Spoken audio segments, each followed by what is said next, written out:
community in unique ways, and one of the things born of that is suicide prevention work. I know that is a need for that word to get out in every single community. Tell me what it is that you've learned about Branford, why you feel this is so necessary for people to know and so necessary for people to hear from someone like Sam. Because Branford is a very affluent community, and it's easy to think that problems like suicide doesn't affect a place like this.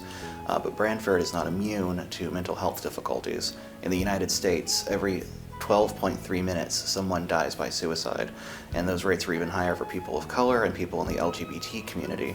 And we are a church that is intentionally anti-racist and intentionally a safe space for people of all genders and sexualities. And so we think it's an important part of our faith to engage in this kind of justice work. There's a lot more talk in the past 5 years on issues related to gender.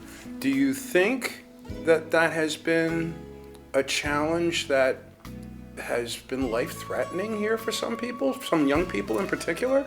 It has. Young people are hearing messages from the media that they are not good enough or that something is wrong with them because people just don't understand the things that they are going through and the ways they're expressing themselves, and it's important for us to tell them there's nothing wrong with them. As a church, we would say, you are who God created you to be. There's nothing wrong with who you are.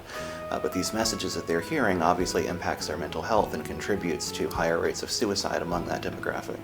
I know that you've been careful about who you pick to convey the message that you want. Tell me why you picked your speaker. We picked Sam because he has a really great relationship with our denomination, the United Church of Christ.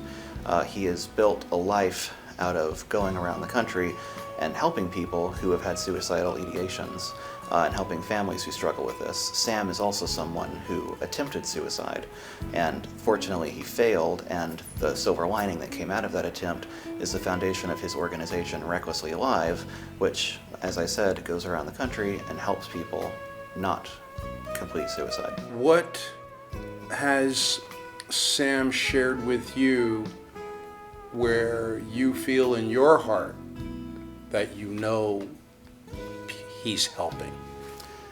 He has experienced it. You really can't understand what someone is going through unless you have experienced it yourself. Sam understands the feelings that people have, and as someone who has been there and has spent his entire career helping people not commit suicide. Tell me about what's happening on Sunday. So on Sunday, Sam is delivering the homily as part of our worship, and after church we're having a potluck lunch. Everyone is invited to have lunch with Sam and listen to what he has to say, and then following that, the youth group and the members of our confirmation class are having a special session with him where he'll be dealing with mental health issues related specifically to young people. And it's free. It is completely free. And you get a meal. Exactly. And maybe something you need to hear. Yes. Anything else we left out? On Monday, we're having an event at Stony Creek Brewery. We've rented out the second floor. It runs from 5:30 to 8:30. There is free food, cash bar, and Sam will be speaking and meeting with members of the community to give an entirely secular version of what he's telling us on Sunday. This event is open to everyone. There is no graphic content. It is appropriate for teenagers, and everyone is invited.